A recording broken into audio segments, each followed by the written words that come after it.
नमो बुद्धाय, जय रविदास, जय भीम, जय भारत, जय संविधान। रविदास समता परिषद ग्रुपच्या माध्यमातून आज रविवार दिनांक 16 ऑगस्ट 2020 रोजी पुष्प 12वे फेसबुक संवाद या कार्यक्रमांतर्गत 12वें पुष्प आज यह आज़ादी झूठी है, देश की जनता भूकी है, अण्णाभाऊ साठे यांच्या या वाक्यावर आधारित आजचे हे प्रबोधन शिबिर आयोजित करण्यात आलेले आहे। जयप्रकाशजी हराळे अहमदपूर यांचे या प्रबोधन शिबिरामध्ये स्वागत आहे। अण्णाभाऊ साठे यांच्या संदर्भामध्ये यापूर्वी 2 व्याख्याने दिलेली आहेत आणि अण्णाभाऊ साठे यांच्या जयंतीचे हे शताब्दी वर्ष असल्यामुळे आज पुन्हा अण्णाभाऊ साठे यांच्या त्या ऐतिहासिक मोर्चाचं विश्लेषण करणारं हे प्रबोधन शिबिर मी आपल्यासमोर घेत आहे। गणेशजी वाघमारे यांचं स्वागत आहे। 15 ऑगस्ट 1947 रोजी देशाला स्वातंत्र्य मिळाले आणि या स्वातंत्र्याचा निषेध करीत अण्णाभाऊ साठे यांनी 16 ऑगस्ट 1947 रोजी मुंबईच्या आझाद मैदानावर भर पावसामध्ये मशाल मोर्चा काढला। पोलिसांनी या मोर्चाला परवानगी दिली नाही आणि अण्णाभाऊ साठे ज्या कम्युनिस्ट पक्षामध्ये होते त्या कम्युनिस्ट पक्षांनी सुद्धा अण्णाभाऊ साठे यांच्या मोर्चाला विरोध केलेला आहे। शंकरराव तीर्थकर यांचे देखील स्वागत आहे। म्हणजे ज्या साम्यवादी पक्षामध्ये कम्युनिस्ट पक्षामध्ये अण्णाभाऊ होते त्या कम्युनिस्टांनी सुद्धा अण्णाभाऊ साठे यांच्या स्वातंत्र्याच्या निषेध मोर्चाला भर पावसात काढलेल्या मशाल मोर्चाला विरोध केला। म्हणजे अण्णाभाऊ साठे यांची विचारसरणी आणि कम्युनिस्टांची विचारसरणी यामध्ये जमीन आसमानचा फरक आहे हे या निमित्ताने जाहीर होते। म्हणून जे कोणी अण्णाभाऊ साठे यांना कम्युनिस्ट म्हणून किंवा कॉम्रेड म्हणून संबोधतात तर त्यांना या 16 ऑगस्टच्या अण्णाभाऊ साठे यांच्या मोर्चाचा मतितार्थ याचं विश्लेषण हे त्यांनी गांभीर्याने समजून घेणं आवश्यक आहे। वर करणे अण्णाभाऊंना कॉम्रेड म्हणणं, कम्युनिस्ट म्हणणं, लाल सलाम ठोकणं किंवा लाल झेंडा लावणं हे अण्णाभाऊ साठेवर अन्याय करण्यासारखं आहे। म्हणून समग्र अन्याय, समग्र अण्णाभाऊ आपणाला समजून घ्यावा लागेल। काल पुण्यातील साहित्यिक प्रतिमा परदेशी यांचं अण्णाभाऊ साठे साहित्य परिषदेच्या ग्रुपवर व्याख्यान मी ऐकलं। त्यामध्ये त्या म्हणत होत्या की अण्णाभाऊ साठे यांना कम्युनिस्ट म्हणणे हे एकांगीपणाचे ठरेल आणि आंबेडकरवादी म्हणणे सुद्धा एकांगीपणाचे ठरेल। म्हणजे त्यांनी ब्राह्मणी भाषेमध्ये सो असं भाषण केलं ही अपेक्षा त्यांच्याकडून नव्हती। त्या एक प्रख्यात वक्त्या परिवर्तनवादी सामाजिक चळवळीमध्ये काम करणाऱ्या नेत्या अशी त्यांची प्रतिमा आम्ही ऐकून होतो. परंतु जेव्हा त्यांचं भाषण ऐकलं तेव्हा तळ्यात मळ्यात त्यांनी नरोवा कुंजोरावा अशा पद्धतीचं ठोस निर्णय न देता अण्णाभाऊ साठे यांना निळ्या आकाशातील लाल तारा अशा प्रकारची उपमा दिली. याचा अर्थ काय हा त्यांनाच माहीत. म्हणजे असे संभ्रम पसरवणारे वक्तव्य ब्राह्मणवादी लोक करतात आणि अशा प्रकारचं वक्तव्य प्रतिमा परदेशी यांनी करावं याचं आश्चर्य वाटलं. त्यांनी अण्णाभाऊ यांना खऱ्या अर्थानं समजूनच घेतलं नाही असा त्याचा अर्थ होतो. म्हणून अण्णाभाऊ साठे यांनी 16 ऑगस्ट 1947ला जो मोर्चा काढला तो का काढला? देशाला 15 ऑगस्ट 1947ला स्वातंत्र्य मिळालं, मग हे स्वातंत्र्य अण्णाभाऊ साठे यांना मान्य नव्हतं का? कम्युनिस्टांनी या मोर्चाला प्रचंड विरोध केला. एवढंच नाही तर त्यांनी सर्व कामगारांना आदेश दिला, फतवा काढला की अण्णाभाऊ साठे यांच्या मोर्चामध्ये कामगारांनी सहभागी व्हायचे नाही. म्हणजे कम्युनिस्टांनी अनेक वेळा अण्णाभाऊ साठे यांच्या पाठीमध्ये सुरा खुपसला, त्यातलाच हा प्रकार आहे. अण्णाभाऊ साठे यांच्या मोर्चाला कामगारांनी जायचं नाही, उलट स्वातंत्र्याचा महोत्सव आपापल्या गिरण्यापुढं कामगारांनी मोठ्या जल्लोषामध्ये साजरा करावा अशा प्रकारचं वक्तव्य कम्युनिस्टांनी केलेलं आहे. म्हणजे कम्युनिस्टांना स्वातंत्र्य मिळाल्याचा आनंद झाला होता आणि अण्णाभाऊ साठे यांनी या स्वातंत्र्याला विरोध केला की हे स्वातंत्र्य आमचं स्वातंत्र्य नाही आहे. पत्रकारांनी अण्णाभाऊ साठे यांना विचारलं की देशाला स्वातंत्र्य मिळालेलं आहे आणि देशामध्ये सर्वत्र स्वातंत्र्याचा जल्लोष साजरा केला जात आहे आणि अशा परिस्थितीमध्ये तुम्ही या स्वातंत्र्याच्या विरोधामध्ये या स्वातंत्र्याचा निषेध करण्यासाठी तुम्ही मशाल मोर्चा काढलेला आहे आणि याचं कारण काय आहे?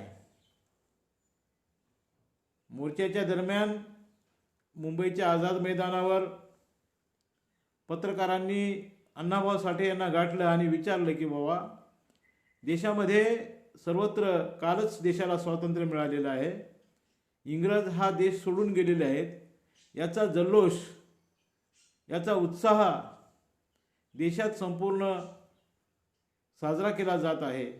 मग अशा परिस्थितीमध्ये तुम्ही या उत्सवामध्ये सहभागी होण्याऐवजी तुम्ही या स्वातंत्र्याचा निषेध करण्यासाठी म्हणून हा जो मोर्चा काढलेला आहे, तर याचं कारण काय? तेव्हा अण्णाभाऊ म्हणतात, काल जे स्वातंत्र्य मिळालं त्याचे आम्ही नाही, काल जे या देशाला स्वातंत्र्य मिळाले त्याचे आम्ही नाही, तर ते स्वतंत्र झाले आहेत. कालच्या स्वातंत्र्यामुळं आम्ही स्वतंत्र झालो नाही, तर ते स्वतंत्र झालेले आहेत. हम तो आज भी गुलाम है और भूखे कंगाल है. हिंदीमध्ये अण्णाभाऊ साठे यांनी सांगितलं की काल जे देशाला स्वातंत्र्य मिळालं ते त्यांना मिळालेलं आहे, ते स्वातंत्र्य त्यांना मिळालेलं आहे आणि आम्ही आजही या देशामध्ये या स्वतंत्र देशामध्ये उपाशी आहोत, भुखे कंगाल आहोत. आम्ही आजही गुलाम आहोत, आम्हाला स्वातंत्र्य नाही मिळालं, आमच्या गुलामीतून अजूनही आम्ही मुक्त झालेलो नाही. म्हणून ज्यांना कुणाला स्वातंत्र्य मिळालं असेल ते स्वातंत्र्याचा जल्लोष साजरा करत आहेत आणि आम्हाला स्वातंत्र्य मिळालं नसल्यामुळे आम्ही या स्वातंत्र्याचा निषेध करत आहोत.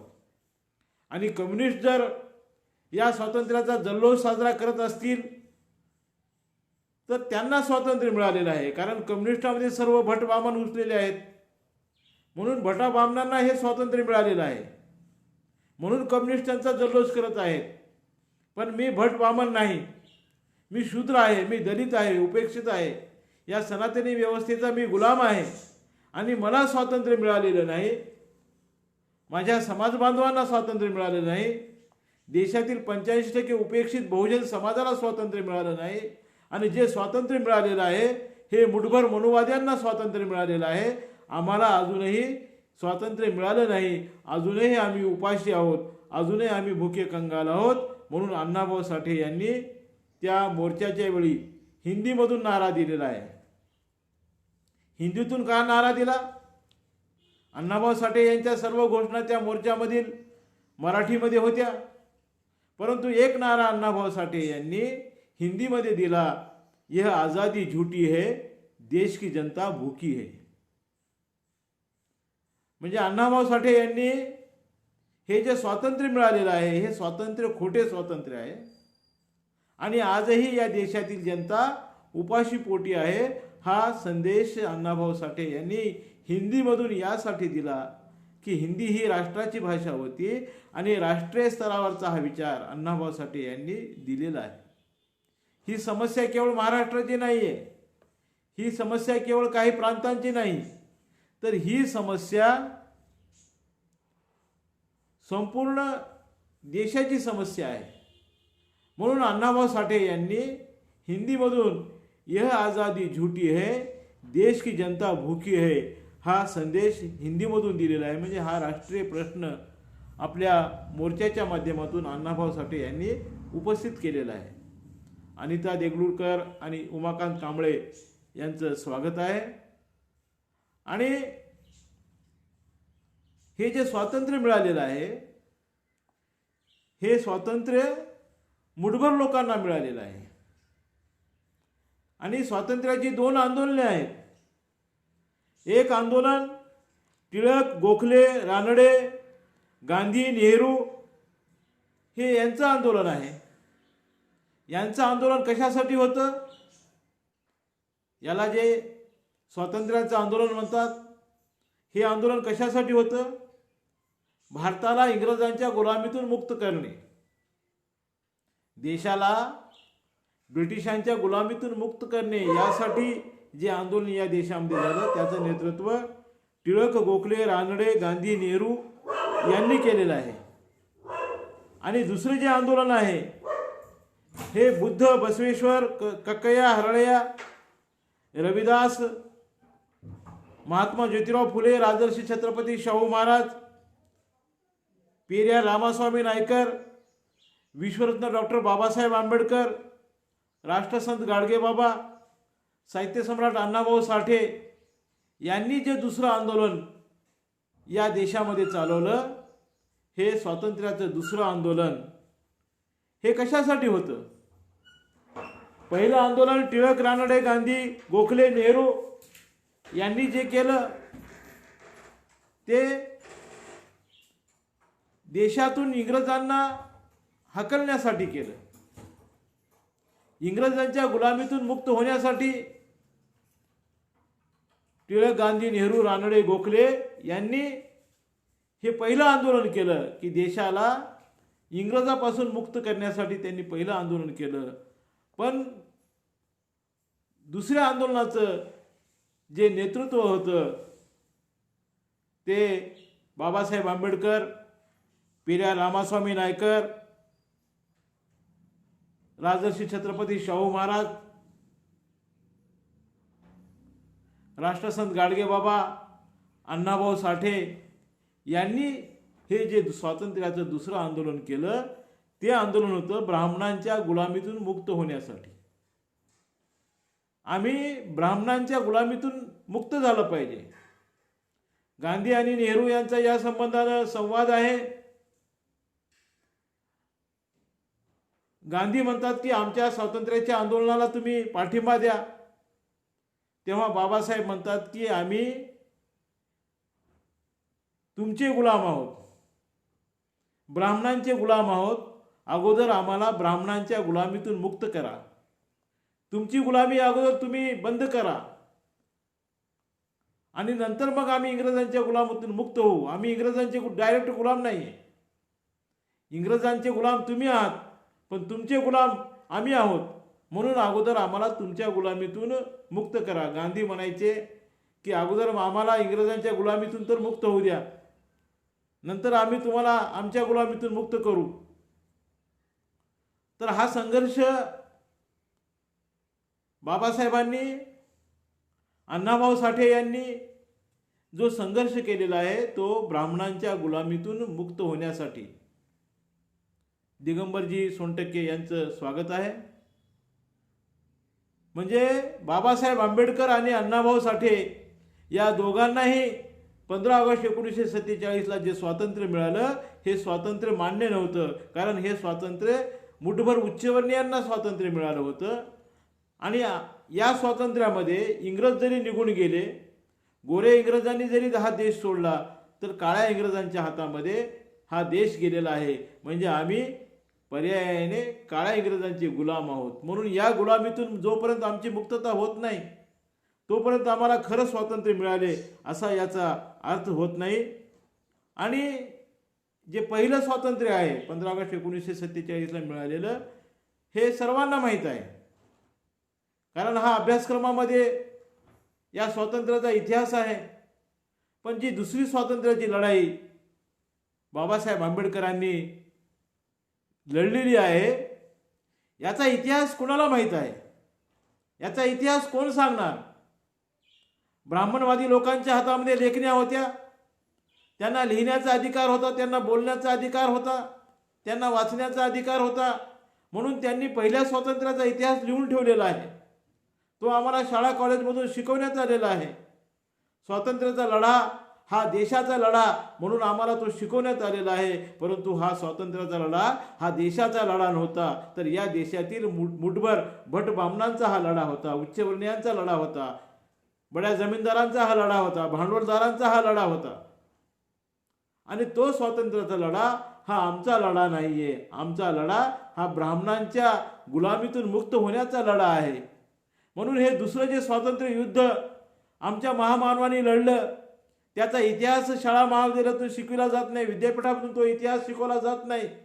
म्हणून आजच्या या प्रबोधन शिबिराचा हाच मुख्य उद्देश आहे की दुसऱ्या स्वातंत्र्याचा जो लढा आहे, जो फुलेशाह आंबेडकरांनी, अण्णाभाऊ साठे यांनी लढलेला आहे, तो आम्हाला माहीत झाला पाहिजे, आमच्या नवीन पिढीला माहीत झाला पाहिजे.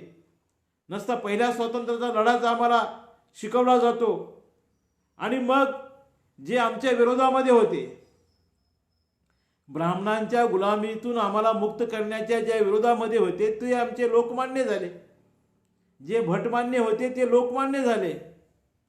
आणि यांनी आमच्या विरोधामध्ये काय काय कारस्थाने केली हा इतिहास आम्हाला माहीत पाहिजे.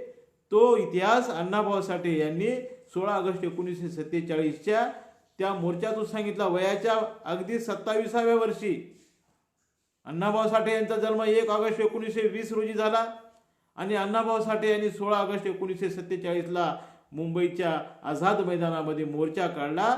त्यामध्ये कम्युनिस्टांनी विरोध करून सुद्धा, पोलिसांनी परवानगी न देता सुद्धा, भर पावसाचा तडाखा होता तरी सुद्धा वयाच्या 27व्या वर्षी अण्णाभाऊ साठे यांनी काढलेल्या त्या मोर्चामध्ये 20,000 लोक सहभागी झाले होते.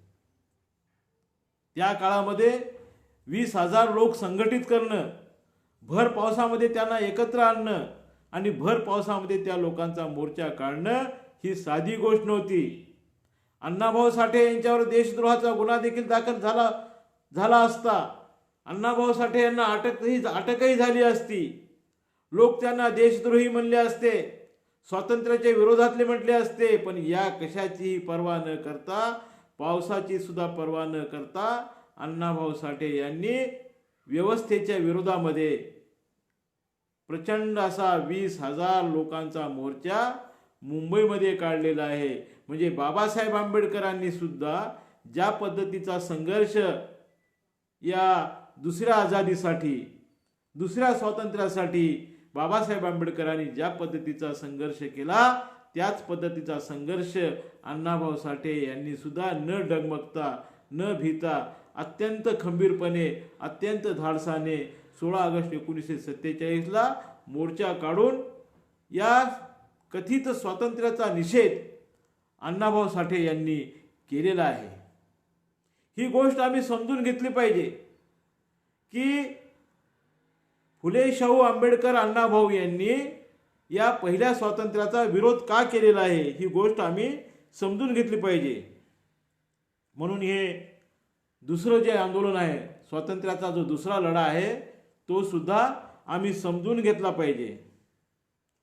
ब्राह्मणांनी इंग्रजांना विरोध का केला? 750 वर्षे या देशामध्ये मुघलांनी राज्य केले. शेख आले, हून आले, डच आले, पोर्तुगीज आले, मुघल आले, ब्रिटिश आले. अनेक लोकांनी या देशावर आक्रमण केलेली आहेत. महात्मा ज्योतिराव फुले यांनी सांगितलेलं आहे की आम्हाला जर शस्त्र आणि शास्त्र धारण करण्याचा अधिकार या देशामध्ये राहिला असता तर या देशावर एकही परकीय आक्रमण झालं नसतं. पण मनुस्मृतीने आमचे हात बांधून टाकले. आमच्या पायामध्ये जखडदंड साखळ्या मनुस्मृतीनं टाकल्या. आम्हाला हालचाल करता आली नाही, आम्हाला लिहिता आलं नाही, आम्हाला बोलता आलं नाही, आम्हाला हातामध्ये शस्त्र धरता आलं नाही. भीमरावजी वाघमारे, गुरु रविदास समता परिषद कर्मचारी संघटनेचे जिल्हाध्यक्ष यांचं या प्रबोधन शिबिरामध्ये स्वागत आहे.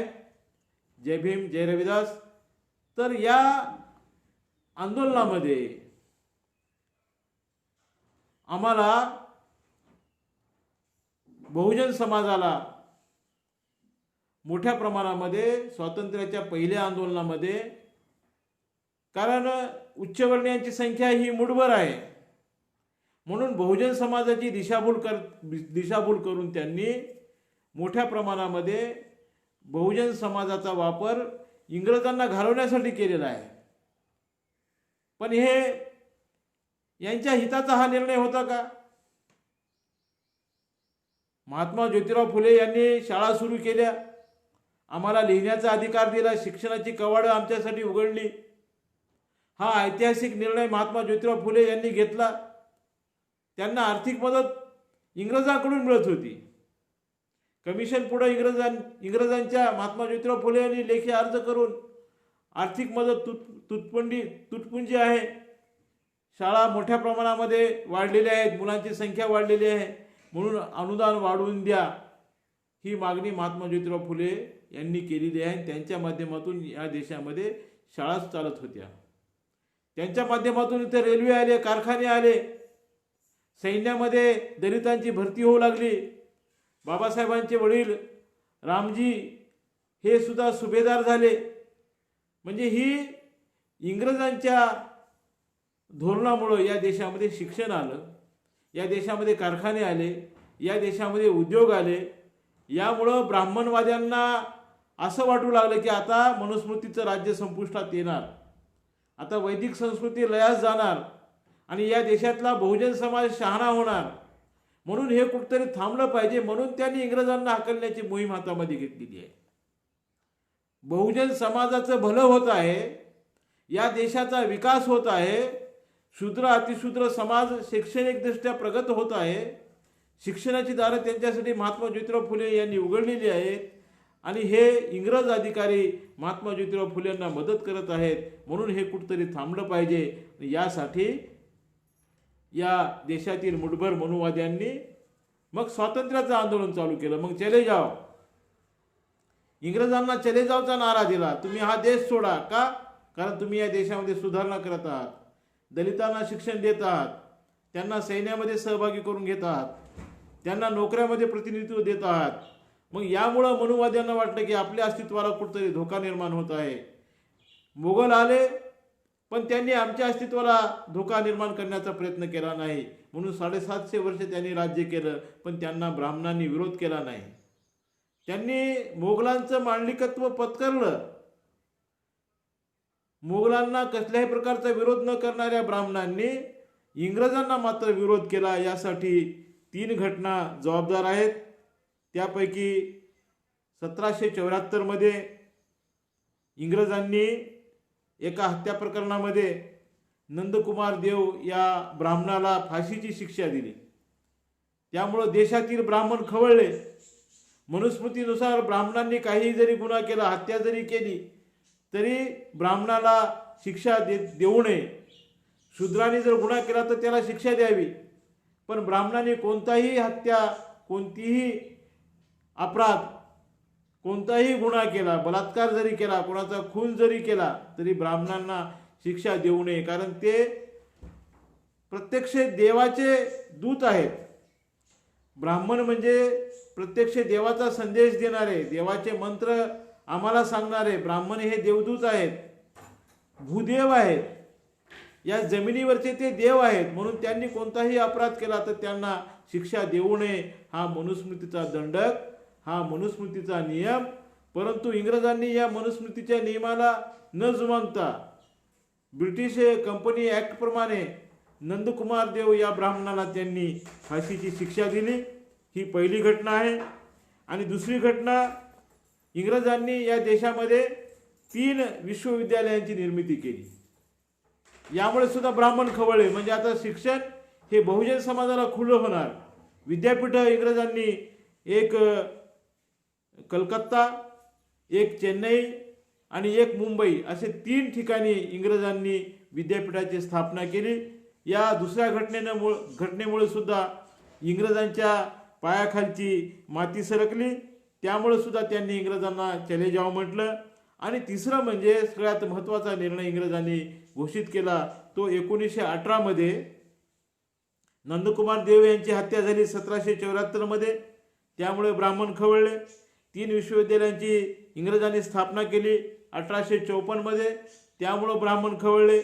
आणि त्यानंतर तिसरी घटना अत्यंत महत्त्वाची की इंग्रजांनी 1918 मध्ये विधिमंडळाची निर्मिती केली. म्हणजे या कायदेमंडळामध्ये, म्हणजे शासन व्यवस्था चालवणारी मंडळं जी ब्रिटनमध्ये होती ती भारतामध्ये त्यांनी सुरू केली. म्हणजे यामध्ये आता लोकप्रतिनिधी म्हणून दलित, शोषित, उपेक्षित बहुजन समाजाचे प्रतिनिधी निवडून जाणार आणि मग ते आमचं नेतृत्व करणार, हे सुद्धा मनुस्मृतीच्या विरोधामध्ये होतं. ही गोष्ट सुद्धा ब्राह्मणांना खटकली.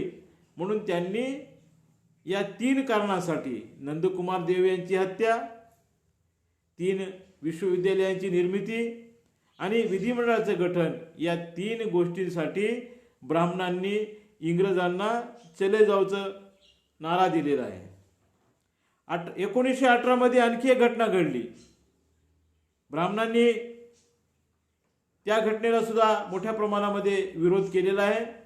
ही दुसरी घटना ही आहे 1918 मध्ये घडलेली की साऊथ ब्युरो कमिशन भारतामध्ये आलं. लंडनहून हे साऊथ ब्युरो कमिशन भारतामध्ये आलं आणि भारताला जे स्वातंत्र्य इंग्रज देण्यासाठी तयार झाले होते, कारण इंग्रज या देशामध्ये राज्य करण्यासाठी आले नव्हते. इंग्रजांनी ब्रिटिश इंडिया कंपनी जी या देशामध्ये स्थापन केली ती व्यापार करण्यासाठी ते आले, व्यापारी म्हणून आले. आणि या देशातील नालायकपणा पाहून, या देशातील मनुवाद पाहून, या देशातील विषमतावाद पाहून मग त्यांनी राज्य प्रस्थापित केलं, ही गोष्ट वेगळी. पण दुसऱ्या आणि तिसऱ्या महायुद्धामध्ये त्यांचं फार मोठ्या प्रमाणामध्ये नुकसान झालं. त्यामुळं त्यांचा जो व्यापार करण्याचा उद्देश होता त्या व्यापारामध्ये त्यांना मोठ्या प्रमाणामध्ये घाटा झाला आणि भारताकडून त्यांना व्यापाराचा फार काही फायदा होत नव्हता. म्हणून त्यांनी हा देश सोडण्याचा निर्णय केला आणि त्यासाठी मग या देशाला विधिमंडळ देऊन टाकलं. आणि या विधिमंडळामध्ये कोणाचं प्रतिनिधित्व असावं यासाठी सुद्धा एक साऊथ ब्युरो कमिशन या भारतामध्ये आलं. आणि त्या कमिशन पुढं 3 लोकांनी मागणी केलेली आहे. कमिशनला, साऊथ ब्युरो कमिशनला 3 लोक भेटलेले आहेत. त्यापैकी एक आहेत भास्करराव जाधव, दुसरे आहेत बॅरिस्टर डॉक्टर बाबासाहेब आंबेडकर आणि तिसरे आहेत बॅरिस्टर जीना.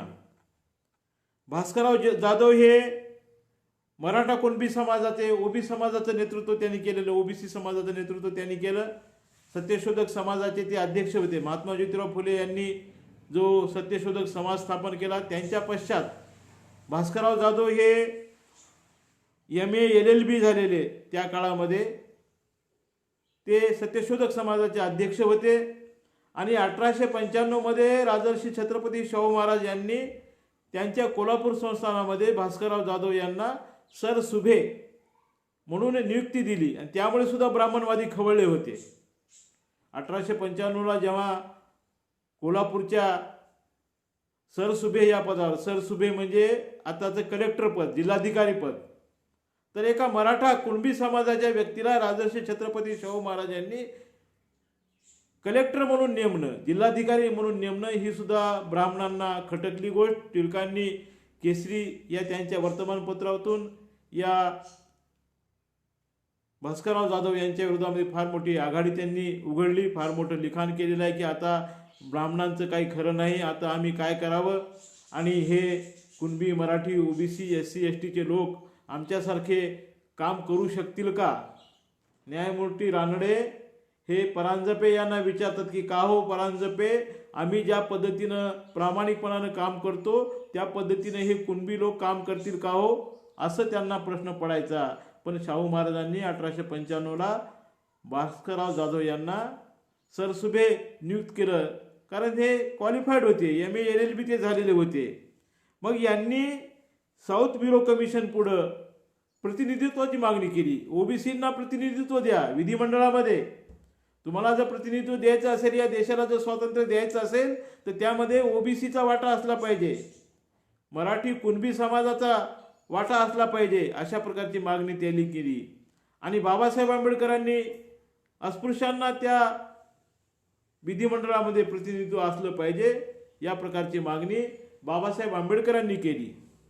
आणि तिसरी मागणी, बॅरिस्टर जिना हे सुद्धा क्वालिफाईड, उच्च विभूषित, तीनच व्यक्ती त्या काळामध्ये बॅरिस्टर होते, गांधी, बाबासाहेब आंबेडकर आणि बॅरिस्टर जिना. तर या बॅरिस्टर जिना यांनी सुद्धा मुस्लिमांसाठी वेगळ्या प्रतिनिधित्वाची मागणी केलेली आहे. आणि ही गोष्ट सुद्धा ब्राह्मणांना मोठ्या प्रमाणामध्ये खटकलेली आहे की साऊथ ब्युरो कमिशनच्या माध्यमातून इंग्रज ओबीसींना, कुणबी, मराठ्यांना प्रतिनिधित्व देणार आहेत, मराठा समाजाला प्रतिनिधित्व देणार आहेत, कारण त्यांचे विद्वान प्रतिनिधी भास्करराव जाधव MA LLB झालेले हे इंग्रजांना भेटलेले आहेत, साऊथ ब्युरो कमिशनला भेटलेले आहेत. बाबासाहेब आंबेडकर सुद्धा उच्च विद्याविभूषित आहेत, त्यांनी सुद्धा अस्पृश्य लोकांच्या प्रतिनिधित्वाची मागणी केलेली आहे. आणि बॅरिस्टर जिना यांच्या माध्यमातून मुस्लिमांना सुद्धा प्रतिनिधित्व देण्याची मागणी झालेली आहे. तर आता प्रश्न या ठिकाणी हा उपस्थित होतो, ओबीसीची मागणी भास्करराव जाधव यांनी केली, अस्पृश्यांची मागणी बाबासाहेब आंबेडकरांनी केली, मुस्लिमांची मागणी बॅरिस्टर जिना यांनी केली. मग गांधी, नेहरू, गोखले, रानडे, टिळक आणि त्यांची काँग्रेस यांनी मग कुणाची मागणी केली. याचा अर्थ हा आहे सरळ सरळ की काँग्रेस ही ओबीसीसाठी नव्हती, काँग्रेस ही अस्पृश्यांसाठी नव्हती, काँग्रेस ही मुस्लिमांसाठी नव्हती, कारण या तीन लोकांनी वेगळ्या पद्धतीनं साऊथ ब्युरो कमिशन पुढे आपल्या प्रतिनिधित्वाची मागणी केलेली आहे. आणि काँग्रेसने जी मागणी केलेली आहे ती केवळ आणि केवळ भटा ब्राह्मणांच्या प्रतिनिधित्वाची मागणी केलेली आहे. म्हणून काँग्रेसचं स्वातंत्र्याचं आंदोलन हे भटा ब्राह्मणांच्या स्वातंत्र्याचं आंदोलन होतं. आणि फुलेशाह आंबेडकर, अण्णाभाऊ गाडगे बाबा यांचं जे आंदोलन होतं ते तमाम बहुजन समाजाच्या मुक्तीचं आंदोलन होतं.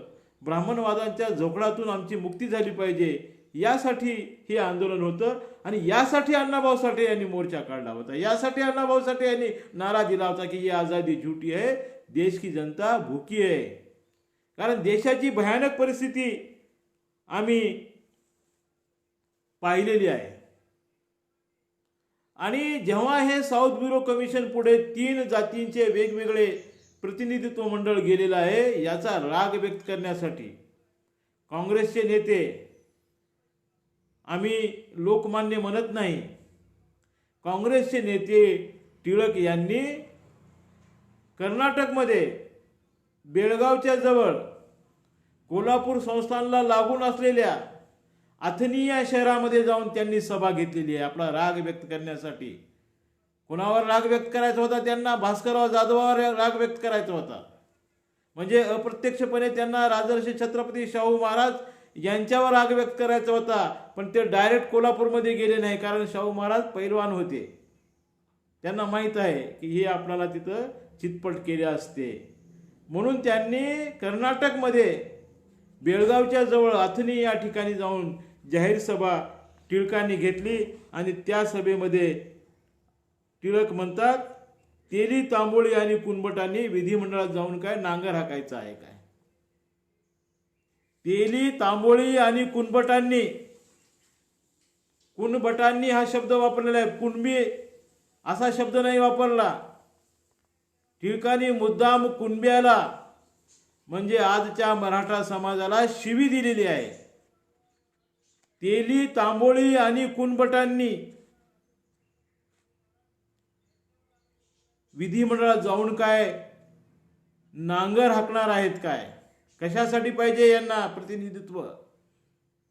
म्हणजे भास्करराव जाधव, बाबासाहेब आंबेडकर, बॅरिस्टर जीना यांनी 1918 मध्ये साऊथ ब्युरो कमिशनला प्रतिनिधित्वाची जी मागणी केली त्याचा राग टिळकाने अथनीच्या सभेमध्ये तेली, तांबोळी आणि कुणबटांना विधिमंडळात कशासाठी जायचंय, तिथं जाऊन काय ते नांगर हाकतील काय, याचा राग कुणब्याला येत नाही. आजही ते टिळकाचा गौरव करतात.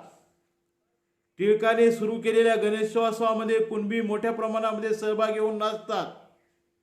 आणि बाकीचे ओबीसी म्हणत असतील फक्त तेली आणि तांबोळी म्हटलेलं आहे. आमच्या जातीचं कुठं नाव घेतलं? कुंभार, सुतार, लोहार असं थोडंच म्हटलंय. म्हणून आम्ही तर टिळकाच्याच बाजूचे. म्हणजे या गोष्टीचं विश्लेषण आम्ही समजून घेतलं पाहिजे. आणि यासाठी अण्णाभाऊ साठे यांनी मोर्चा काढलेला आहे. हे आझादी ड्युटी आहे. अरे हे टिळकाचं स्वातंत्र्याचं आंदोलन, गांधीचं स्वातंत्र्याचं आंदोलन, नेहरूचं आंदोलन, रानडे गोखलेचं आंदोलन हे आपलं आंदोलन नाहीये. आणि त्यांनी मिळवलेलं हे स्वातंत्र्य खरं स्वातंत्र्य नाही, हे झुटं आहे, खोटं आहे. हे आमचं आंदोलन राजर्षी छत्रपती शाहू महाराजांनी चालवलं. 1902 मध्ये राजर्षी छत्रपती शाहू महाराजांनी 50% आरक्षण दिलं. तेव्हा याच टिळकांनी राजर्षी शाहू महाराजांना केसरी या वर्तमानपत्रातून धेडोंका राजा म्हटलेला आहे. म्हणजे हे नेते आमचे नाही आहेत, जे आमच्या स्वातंत्र्याच्या विरोधामध्ये होते, जे आमच्या मुक्तीच्या विरोधामध्ये होते. आम्ही हजारो वर्ष या देशामध्ये मनुस्मृतीचे गुलाम होतो आणि आम्ही अजूनही गुलाम राहिलो पाहिजे अशा प्रकारची अपेक्षा जे लोक बाळगत होते त्यांच्या विरोधामध्ये अण्णाभाऊ साठे यांनी मोर्चा काढला. म्हणून या अण्णाभाऊ साठे यांनी काढलेल्या मोर्चाचं विश्लेषण 1-2 शब्दामध्ये करता येण्यासारखं नाही. त्याची पार्श्वभूमी फार मोठी आहे की या ठिकाणी टिळकासारखे काँग्रेसचे नेते हे आम्हाला कोणत्या भूमिकेतून पाहतात, आमचं विधिमंडळामध्ये काय काम आहे म्हणतात. म्हणजे त्या ठिकाणी फक्त ब्राह्मणांनीच जायचं, त्यांनीच नेतृत्व करायचं, त्यांनीच त्या ठिकाणी आम्हाला आमचा वाटा द्यायचा थोडासा आणि बाकीची सर्व मलाई आपण लाटायची. म्हणून ही स्वातंत्र्याची लढाई ही आमची लढाई नाही. म्हणून हे पहिलं जे स्वातंत्र्य मिळालेलं आहे ते या देशातील मुठभर उच्चवर्णीय भांडवलदार, बडे जमीनदार यांना मिळालेलं आहे. आणि आमची काय अवस्था या स्वातंत्र्याच्या अवस्थेमध्ये? अण्णाभाऊ साठे यांनी 1947 ला मोर्चा काढला. आज 73 वर्ष झालेली आहेत. आज या देशाची काय अवस्था आहे? 40 लाख लोक आज देशामध्ये भीक मागतात. 60 लाख महिला या देशामध्ये वेश्या व्यवसाय करतात. 83% लोकांचे दरडोई उत्पन्न फक्त 6 ते 20 रुपये आहे. म्हणजे एका व्यक्तीचं एका दिवसाचं उत्पन्न फक्त 6 रुपये ते 20 रुपये. त्याच्यामध्ये त्यांनी कसं जीवनमान जगायचं, कसं घर चालवायचं, असे 83% लोक या देशामध्ये आहेत. 130 कोटीचा हा देश आहे. 130 कोटीपैकी 83% म्हणजे जवळपास 100 कोटी लोक यांचं दरडोई उत्पन्न 6 ते 20 रुपये आहे. 13 कोटी युवक या देशामध्ये बेरोजगार आहेत. 16 कोटी लोक अजूनही या देशामध्ये झुगी झोपडीमध्ये राहतात. नाल्याच्या कडेला, नदीच्या कडेला, आजही धारावीसारख्या भागामध्ये या देशामध्ये झोपड्यामधून 16 कोटी लोकांना राहावं लागतं. 8 कोटी या देशामध्ये बालकामगार आहेत. 25 कोटी लोकांना, 25% लोकांना, देशाच्या 135 कोटी लोकांपैकी 25 कोटी लोक, 1/4 लोक, 1/4 लोक हे त्यांना शुद्ध पिण्याचे पाणी मिळत नाही. त्यांना आजही घाणेरडं पाणी पियावं लागते, नदी नाल्यातलं तळ्यातलं पाणी पियावं लागते. त्यांना अनेक रोग होतात. शेतकरी आत्महत्या करतात. या देशामध्ये आजही, केवळ महाराष्ट्रात नाही, देशाच्या सर्व भागामध्ये पिकवणारा राजा हा शेतकरी राजा आज दुःखामध्ये आहे. त्याला आत्महत्या करायची वेळ येते. आणि धीरूभाई अंबानी आपल्या पत्नीला 3,500 कोटी रुपयाचं विमान वाढदिवसाला भेट देतो. आपल्या मुंबईतल्या बंगल्याचं वीज बिल महिन्याला 16 लाख रुपये तो भरतो. राहतातच दोघे तिघे, पण त्याचा मुंबईमध्ये जो बंगला आहे नरिमन पॉइंटला, तर त्याचं वीज बिल ही 16 लाख रुपये दर महिन्याला तो भरतो. म्हणजे ही देशामध्ये एक प्रकारची प्रचंड अशी विषमता आहे. या विषमतेमध्ये जे भरडलेले लोक आहेत त्यांचं नेतृत्व अण्णाभाऊ साठे यांनी 16 ऑगस्ट 1947ला यह आज़ादी झूठी है, देश की जनता भूकी है, हे जे देशाचं भयान वास्तव आहे. म्हणून आम्ही स्वातंत्र्याचा जल्लोष काय म्हणून साजरा करायचा? आम्हाला खायला अन्न नाही, राहायला घर नाही. अशा भयान परिस्थितीमध्ये आम्ही देशाला स्वातंत्र्य मिळालं म्हणून जल्लोष काय म्हणून करायचा? कम्युनिस्टांनी सांगितलं जल्लोष करा, गांधी नेहरूंनी सांगितलं जल्लोष करा. मग आम्ही या स्वातंत्र्याचा जल्लोष काय म्हणून करायचा? 15 फेब्रुवारी 1946ला सातारा जिल्ह्यातील दहिवाडी या ठिकाणी बाबासाहेब आंबेडकरांची सभा झाली. म्हणजे या देशाला स्वातंत्र्य मिळण्याच्या अगोदर 1 वर्ष अगोदर 1946ला दहिवडी या ठिकाणी बाबासाहेब आंबेडकरांनी सभा घेतली. त्या सभेमध्ये बाबासाहेब म्हणतात की माझा स्वराज्याला बिलकुल विरोध नाही, माझा स्वराज्याला बिलकुल विरोध नाही, पण त्या स्वराज्यात आम्हाला पुरेसा हिस्सा नाही. बाबासाहेब आंबेडकर म्हणतात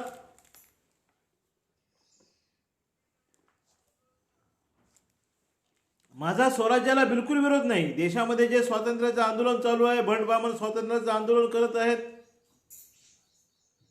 या स्वातंत्र्याच्या त्यांच्या आंदोलनाला माझा बिलकुल विरोध नाही. त्यांनी ते खुशाल करावं. पण या ठिकाणी माझा प्रश्न आहे की या मिळणाऱ्या स्वातंत्र्यामध्ये आमचा वाटा काय राहणार आहे, आमचा हिस्सा काय राहणार आहे. म्हणून कवी वामनदादा कर्डक यांनी म्हटलेलं आहे, सांगा आम्हाला बिर्ला बाटा, सांगा आम्हाला बिर्ला बाटा, टाटा कुठं आहे हो. वामनदादा प्रश्न विचारतात या व्यवस्थेला. बाबासाहेबांनी 1946ला दहिवाडीच्या सभेमध्ये जी अपेक्षा व्यक्त केली की माझा या स्वराज्याच्या आंदोलनाला बिलकुल विरोध नाही, पण या स्वराज्याच्या आंदोलनामध्ये आमचा हिस्सा काय आहे, या संबंधानं कवी वामनदादा कर्डक प्रश्न विचारतात. सांगा आम्हाला बिर्ला टाटा, सांगा आम्हाला बिर्ला बाटा, टाटा कुठं आहे हो. सांगा धनाचा साठा, आमचा वाटा कुठं आहे हो. सांगा तुमच्या धनाचा साठा, आमचा वाटा कुठं आहे हो. हा आमच्या प्रतिनिधित्वाचा विषय आहे, आमच्या हक्क आणि अधिकाराचा विषय आहे. या तुमच्या स्वातंत्र्यामध्ये आम्हाला काय मिळणार आहे, आम्हाला काय मिळणार आहे तुमच्या या स्वातंत्र्यामध्ये. भटा ब्राह्मणांना मिळालेले स्वातंत्र्य, त्यामध्ये आम्ही आजही गुलाम, या देशातील भट ब्राह्मण इंग्रजांचे गुलाम आणि आम्ही भट ब्राह्मणांचे गुलाम, म्हणजे आम्ही दुहेरी गुलाम आहोत. बाबासाहेबांनी सांगितलं की आम्ही या देशामध्ये कुणी ब्राह्मण हे एकेरी गुलाम असतील इंग्रजांचे, पण आम्ही या देशामध्ये दुहेरी गुलाम आहोत. म्हणून आमची या दुहेरी गुलामीतून मुक्ती झाली पाहिजे. केवळ इंग्रजांच्या गुलामीतून मुक्ती होऊन चालणार नाही, आमची दुहेरी गुलामीतून मुक्ती झाली पाहिजे. बाबासाहेबांचा हाच विचार अण्णाभाऊ साठे यांनी 16 ऑगस्टच्या मोर्चाच्या माध्यमातून मांडलेला आहे की आम्ही एका गुलामीतून नाही, तर आम्ही दुहेरी गुलामीतून मुक्त झालं पाहिजे.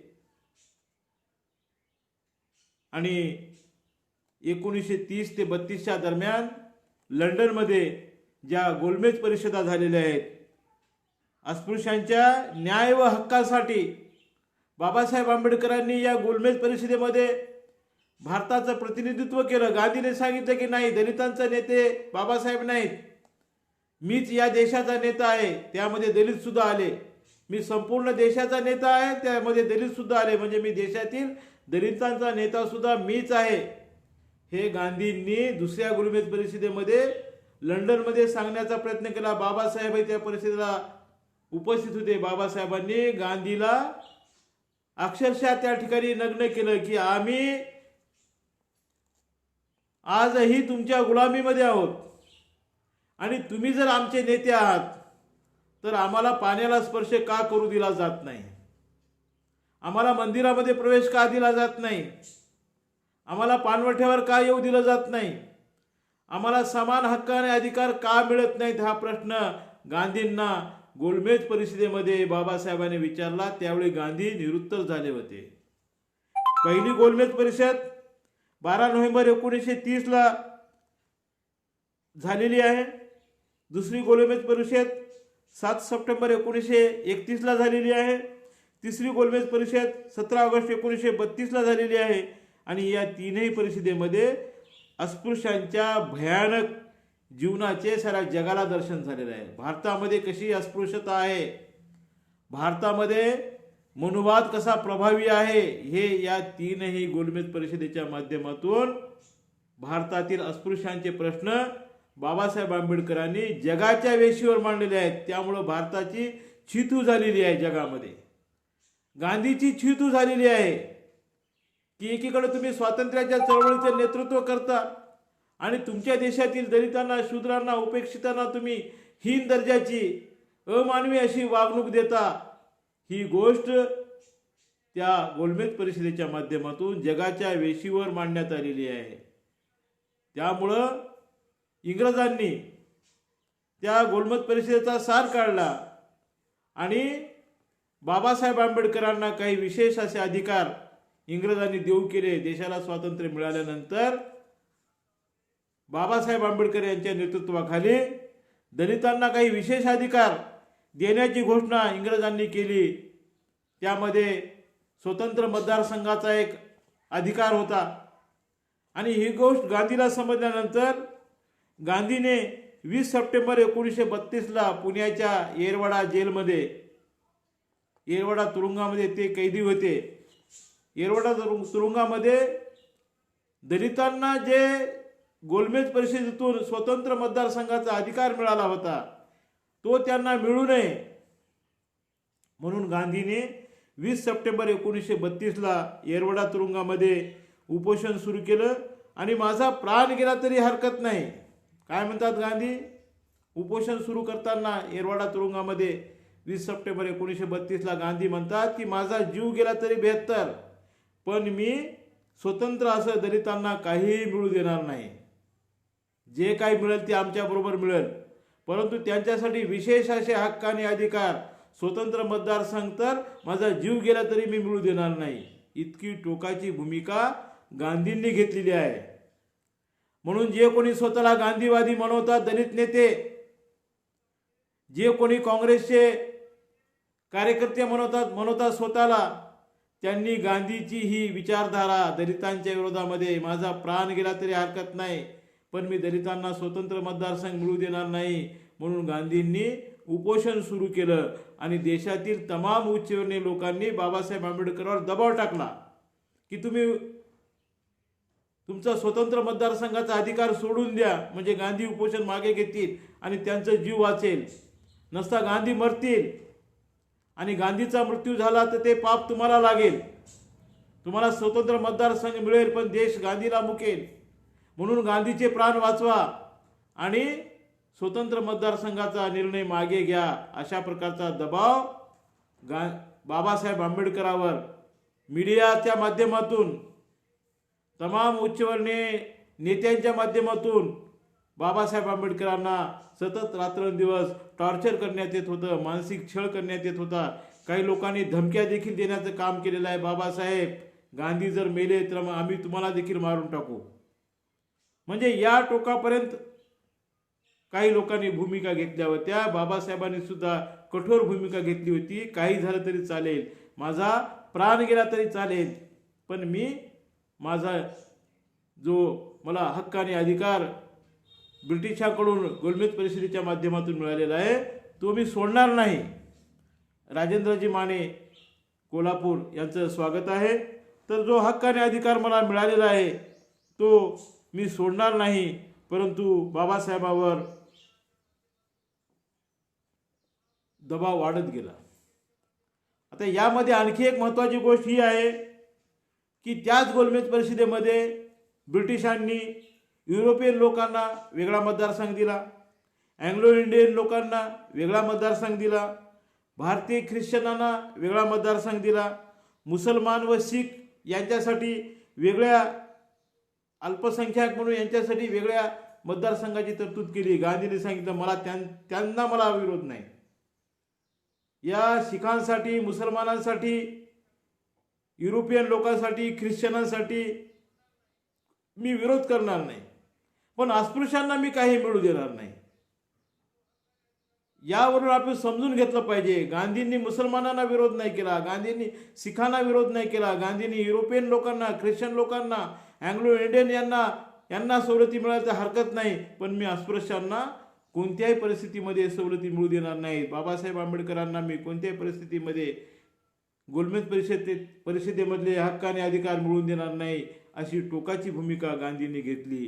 बाबासाहेबांवर प्रचंड दबाव वाढवण्यात आला आणि नाईलाजानं 24 सप्टेंबर 1932ला बाबासाहेब आंबेडकरांनी येरवडा तुरुंगामध्ये भेट दिली आणि गांधीसोबत त्यांनी करार केला. त्याला पुणे करार म्हणतात. त्या करारावर त्यांनी स्वाक्षऱ्या केलेल्या आहेत. बाबासाहेबांनी अत्यंत मजबुरीने स्वतंत्र मतदारसंघाचा हक्क सोडून दिला आणि राखीव जागांचा निवाडा त्यांनी स्वीकारला. राखीव जागा राहतील काही प्रमाणामध्ये, लोकसंख्येच्या प्रमाणामध्ये, पण स्वतंत्र मतदारसंघ राहणार नाही, ज्या माध्यमातून दलितांचे स्वतंत्र प्रतिनिधी ही निवडून येतील. म्हणजे एखाद्या जनरल मतदारसंघातून एक जनरल व्यक्ती निवडून येईल आणि एक राखीव मतदारसंघातून त्याला फक्त राखीव लोकच मतदान अस्पृश्य लोकच मतदान करतील आणि तो सुद्धा स्वतंत्र निवडून येईल. अशा पद्धतीनं देशामध्ये जेवढ्या उच्चवर्णीयांच्या जागा तेवढ्याच राखीव मतदारसंघाच्या जागा सुद्धा, म्हणजे प्रतिनिधित्व मोठ्या प्रमाणामध्ये वाढलं असतं आणि कदाचित अस्पृश्यांची सत्ता या देशामध्ये स्थापित झाली असती. तो हक्क गांधींनी काढून घेतला आणि नाईलाजानं 24 सप्टेंबर 1932ला बाबासाहेबांनी पुणे करारावर सह्या केल्या.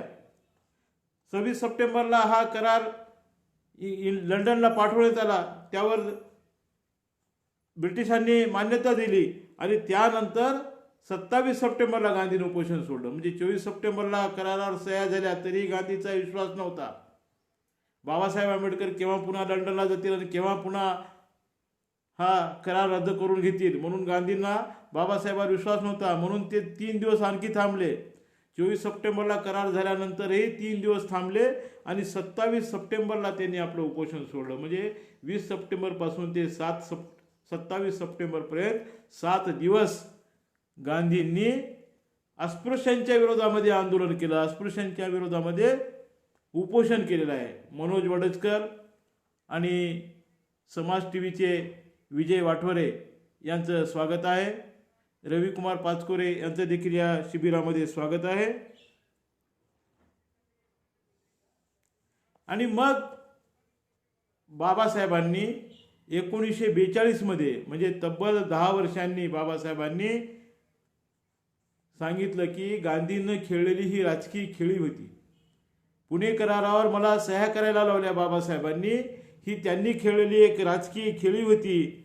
आणि 1942 मध्ये बाबासाहेब आंबेडकरांनी पुणे कराराचा धिक्कार केलेला आहे आणि आज त्यांचे वंशज पुणे कराराचं समर्थन करतात. पुणे कराराला विरोध करणं म्हणजे बाबासाहेबांना विरोध करणे असे रामदास आठवले म्हणतात आणि त्यांचे वारसदार या पुणे कराराचं समर्थन करतात. बाबासाहेबांनी अत्यंत मजबुरीमध्ये 1932ला पुणे करारावर सही केली आणि 1942ला बाबासाहेब आंबेडकरांनी या पुणे कराराचा धिक्कार केलेला आहे. म्हणजे ही वस्तुस्थिती आम्ही लक्षामध्ये घेतली पाहिजे. म्हणून हे जे स्वातंत्र्य आहे हे आमचे स्वातंत्र्य गांधी, नेहरू, टिळक, गोखले, रानडे यांनी हिरावून घेतलेलं आहे आम्हाला खऱ्या अर्थानं या देशामध्ये स्वातंत्र्य मिळालं नाही, म्हणून आमची स्वातंत्र्याची दुसरी लढाई आम्हाला लढावी लागेल. म्हणून मान्यवर कांशीराम साहेबांनी या देशाला जेव्हा स्वातंत्र्याचा सुवर्ण महोत्सव साजरा केला जात होता, 15 ऑगस्ट 1947ला या देशाला स्वातंत्र्य मिळालं आणि 15 ऑगस्ट 1997ला या स्वातंत्र्याला 50 वर्ष पूर्ण झाली. म्हणजे स्वातंत्र्याचा सुवर्ण महोत्सव या देशामध्ये तत्कालीन काँग्रेस गव्हर्नमेंट साजरं करत असताना मान्यवर कांशीराम साहेबांनी सांगितलं, हा स्वातंत्र्याचा सुवर्ण महोत्सव नाही, हा सवर्ण महोत्सव आहे. सवर्ण महोत्सव म्हणजे उच्चवर्णीय लोकांचं हे स्वातंत्र्य आहे, म्हणून हे लोक स्वातंत्र्याचा सवर्ण महोत्सव साजरा करत आहेत. म्हणून मान्यवर कांशीराम साहेबांनी सायकल रॅली काढली, जीप रॅली काढली आणि देशभर 15 ऑगस्ट 1997 ते 15 सप्टेंबर 1997 पर्यंत देशभर देशाच्या 4 भागातून जीप रॅली, सायकल रॅली ह्या दिल्लीमध्ये एकत्रित केल्या आणि त्या ठिकाणी 15 सप्टेंबर 1997ला फार मोठी सभा झाली आणि या रॅलीला त्यांनी नाव दिलं असली आझादी का संघर्ष.